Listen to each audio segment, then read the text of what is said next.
అమ్మ నమస్కారం అమ్మ. చెప్పరా. అమ్మ మనం సంక్రాంతిలో భాగంగా మూడో రోజు కనుమ పండుగని చాలా బాగా సెలబ్రేట్ చేసుకుంటూ ఉంటారు పల్లెటూర్లలో అయితే మనం చూసినట్లయితే. కనుమ విశిష్టత మీ మాటల్లో తెలుసుకోవాలి అనుకుంటున్నానమ్మా ఇవాళ. అసలు మనము సంక్రాంతి పండగనే మనం పెద్ద పండగ అని అనుకుంటూనే మొదటి రోజు భోగి రోజు అయితేనేమో పిల్లలు పెద్దలు కలిసి చక్కగా ఆటపాటలతోటని, అలాగే మార్గళి అనే దైవత్వం గురించి ఆధ్యాత్మిక చింతనని జోడించి అవును. అనేక రకమైనటువంటి విషయాలతోటి భోగి పండగ సంతోషంగా చేసుకుంటామని ఒక మాట అనుకున్నాం. అవును. మళ్ళీ వెంటనే తెల్లారి పొద్దున్నేమో ఖగోళ శాస్త్రాన్ని అనుసరించి సూర్యభగవాను ఆరాధన చేస్తూ ఇంటికి వచ్చిన పంట తీసుకొని వచ్చి ఆ పంటతోటి మనం చక్కగా పాలు పొంగించడం, పాడి పంట అని చెప్పి మళ్ళీ ఆ పెద్దలకి పితృదేవతల ఆరాధన అని ఈ విషయాలను మాట్లాడుకున్నాం. రెండవ రోజు చివరి రోజు వచ్చేసరికి కనుమ రోజు అంటున్నాం. కనుమ పండగ ఏమిటి అసలు? కనుమ ఎందుకు చేసుకోవాలి అని అంటే, మన దగ్గర హైందవ సంస్కృతిలో, హైందవ సాంప్రదాయంలో ఎంత విశేషం ఉన్నది అని అంటే, live and let live method.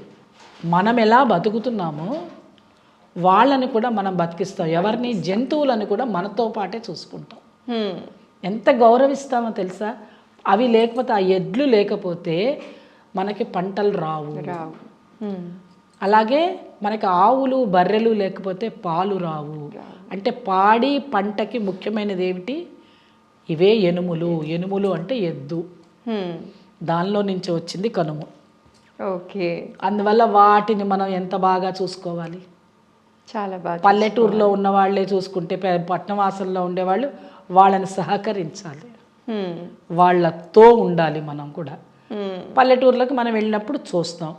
అయితే ఏం చెయ్యాలి? రైతులకి చెప్తాం మనం, అయ్యా మీ ఎడ్లన్నిటిని మా ఇళ్ళకి తీసుకురండి అని ఆసాములు చెప్తారు. ఓకే. చక్కగా వాటిని ఎంత ఆనందపడతారో తెలుసా? నిజంగా మీ ఇంట్లో అయితే మీరు చిన్న పెట్ డాగ్ ఎలా పెంచుకుంటారో, ఓ పిల్లుల్ని పెంచేవాళ్ళు, కుక్కల్ని పెంచేవాళ్ళు, పక్షుల్ని పెంచేవాళ్ళు, అలా ఒక్కొక్కళ్ళు ఒక్కొక్క దాన్ని పెంచుకుంటారు. వాటిని ఎంత గారాబం చేస్తారో అలాగ వీళ్ళు ఈ ఒక్కరోజు ఎంత చక్కగా చూసుకుంటారంటే, వాటిని శుభ్రంగా కడుగుతారు, వాటిని ఎంత ఆనందంగా వాటికి కావలసిన మేత వేస్తారు, వేసి చక్క ఊరంతా తిప్పుతారు, గంగిరెద్దులని తిప్పుతారు. ఆ ఇండ్ల ముందుకు తీసుకొచ్చి, ఇంకా మీ ఇంటికి వచ్చింది డూ డూ డూ డూ బసవన్న, డూ డూ డూ డూ బసవన్న అంటారు.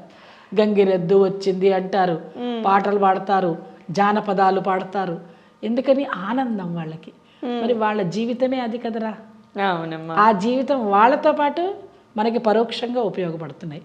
అంటే ప్రత్యక్షంగా చూస్తూ పరోక్షంగా మనం ఫలితాలని అనుభవిస్తున్నాం. కాబట్టి మనకి ఆనందకరమైనటువంటివి ఏదైనా ఉందంటే కనుమ పండుగే.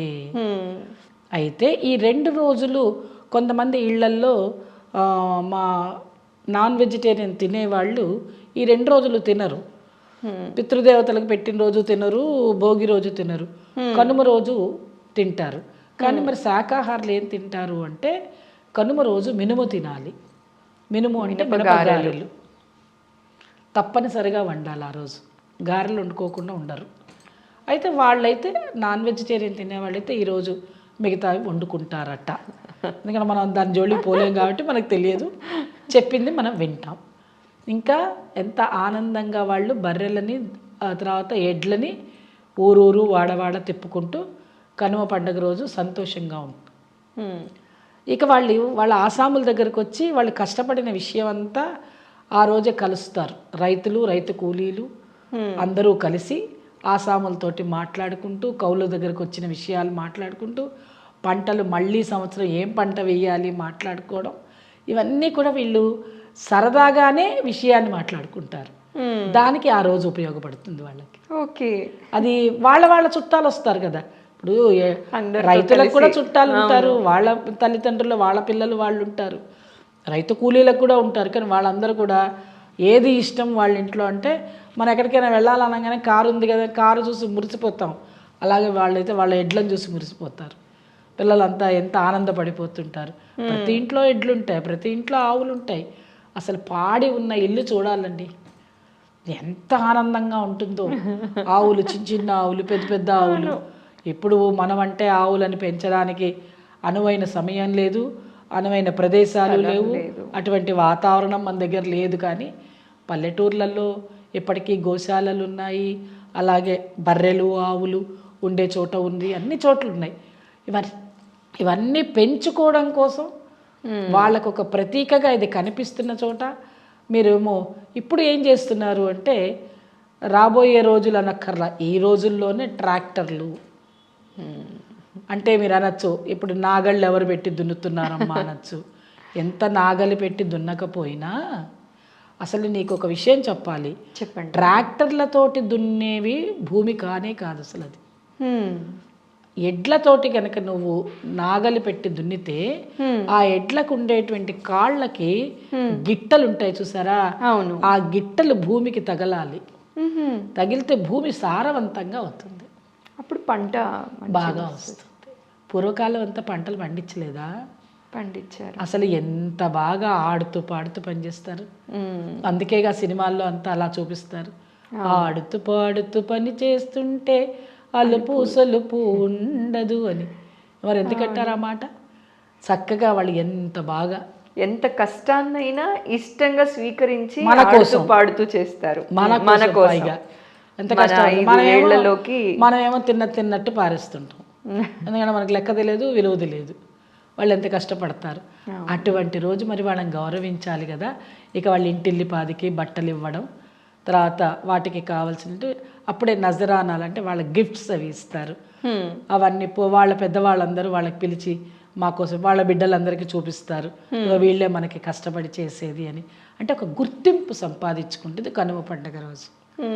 వాళ్ళకి గుర్తింపు వస్తుంది కూడా, మీ ఇంట్లో మంచిగా ఉందా లేదా. ఎంత ట్రాక్టర్లు ఉన్నా ప్రతి ఇంట్లో ఎడ్లు ఉంటాయి, నాగలు ఉంటుంది. చిన్న చిన్న పొలాలు కబతాలు చేసుకోవాలంటే వాటికి కూడా కావాల్సిందేగా. అందరూ గొప్పవాళ్ళు కాదు, అలానే అందరూ బీదవాళ్ళు కాదు. అయినప్పటికీ ఇప్పటికీ కనుమ పండుగ రోజు ఉంటుంది. కనుమ రోజు కాకైనా కదలదు. కనుమ రోజు కాకైనా కదలదు. ఏ ఇంట్లో ఉంటారో ఆ ఇంట్లోనే ఉంటారు. ఇప్పటికీ శాస్త్రం పాటిస్తారు అందరూ. 3 రోజులు ఉంటారు, 3 రోజులు పండగలు చేసుకుంటారు, సరదాగా తింటారు, సరదాగా ఉంటారు. కనుమ రోజు ఎవరు గబగబా బయటికి బయలుదేరారు. అందుకే మనకి 3 రోజుల పండగ ఇది. కనుమ రోజు కాకేనాగా వెళ్ళకూడదా అమ్మ? వెళ్ళకూడదు. అంటే ఇప్పుడు తెలియక ఇప్పుడు 3 రోజులే సెలవు ఉండింది అనుకోండి, 3వ రోజు సరేలే ఇక మాకు సెలవులు లేవంటేనో మేము పరిగెడతామంటేనో మనం అందుకనే సంక్రాంతి రోజే నిర్గమనం పెట్టుకుంటారు. బయట ఒక సూట్ కేసు ఎవరింట్లో అయినా పెట్టుకొని బయలుదేరుతారు, తప్పని పరిస్థితి అంటే. ఇంకా అసలు ముక్కనుమ రోజు గౌరీదేవి పండగ. ముక్కనుమ రోజు సావిత్రి గౌరీ నోచుకుంటారు, బొమ్మల నోము ఉంటుంది. అది చాలా విశేషమైనటువంటి నోము. అందుకనే సంక్రాంతి పండగకి పూర్వకాలంలో సంక్రాంతి సెలవులు ఇచ్చేవాళ్ళు. ఇప్పుడు అది పోయింది, సంక్రాంతి సెలవులు అనే మాట. 2 రోజులు 1 రోజు ఇస్తున్నారు, అట్లా కాదు, ముక్కనుమ దాకా ఇచ్చేవాళ్ళు. ఇప్పుడు దాన్ని ముక్కనుమ నుంచి 3వ రోజుకి చేశారు, 3 రోజులని. ఇప్పటికీ 3 రోజులు స్కూళ్ళల్లో వాటికి ఇస్తున్నారమ్మా. ఇయ్యని వాళ్ళు ఎక్కడంటే సాఫ్ట్వేర్ ఉద్యోగాల్లోకో లేదంటే గవర్నమెంట్ ఉద్యోగస్తులకి ఏమన్నా లేకపోయిందేమో కానీ అయినా సెలవు పెట్టేసుకుంటారు. చాలా మటుకు ఊర్ల నుంచి రావాలి కదా, దూరాభారం వెళ్తారు కదా అమ్మ నాన్నలు కలవడానికి. అలాగ కనుమ పండుగని చక్కగా విశేషంగా చేసుకుంటారు. 3 రోజులు కూడా పండగ వాతావరణం బ్రహ్మాండంగా ఉంటుంది. మొదటి రోజు భోగిపళ్ళు పోసుకొని, 2వ రోజు ఇంకా సంక్రాంతి పండుగ రోజు బాగా గాలిపటాలు ఎగరేస్తారు. అవును. ఇక కనుమ రోజు కూడా పిల్లలందరూ ఉంటారు కాబట్టి హడావుడి, వాళ్ళ ఆ బర్రెల్ని చూసుకుంటూ, ఆవుల్ని చూసుకుంటూ, గంగిరెద్దుల్ని చూసుకుంటూ, హరిదాసుల్ని చూసుకుంటూ చక్కగా జానపద వాతావరణం బాగుంటుంది. అన్ని కులాల వాళ్ళని గౌరవించే సాంప్రదాయం మన హిందూ తత్వం. అవునమ్మా. అందువల్ల అందరం కలిసి సరదాగా చేసుకునే పండగ. ఈ సరదాతోటి 16వ తారీఖు అయిపోతుంది. ఒక్క 4 రోజులు అయిపోతే మన అయోధ్య రాముడు రానే వస్తాడు. ఇంకా మళ్ళీ ఈ సంతోషం అంతా ఆ రోజు దాకా కలుస్తూనే ఉంటుంది. మనం అందరం వాటికి కావలసిన విధానంలో చక్కగా లడ్డూలని అలాగే జంతికలని అన్నీ తయారు చేసి అందరికీ పంచిపెట్టుకుందాం, మా రాముడు వస్తున్నాడని. అవునమ్మా. ఈ రకంగా 3 రోజుల పండగని చక్కగా ఆనందంగా చేసుకుందాం. మన ప్రేక్షకులందరికీ కూడా సంక్రాంతి శుభాకాంక్షలు. సంక్రాంతి శుభాకాంక్షలమ్మా.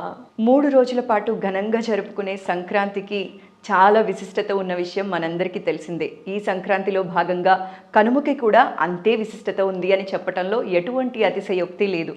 కల్పవల్లి గారు చాలా చక్కగా మనకి కనుమ గురించి వివరించారు కదా. మీ అందరికీ కూడా కనుమ పండుగ శుభాకాంక్షలు.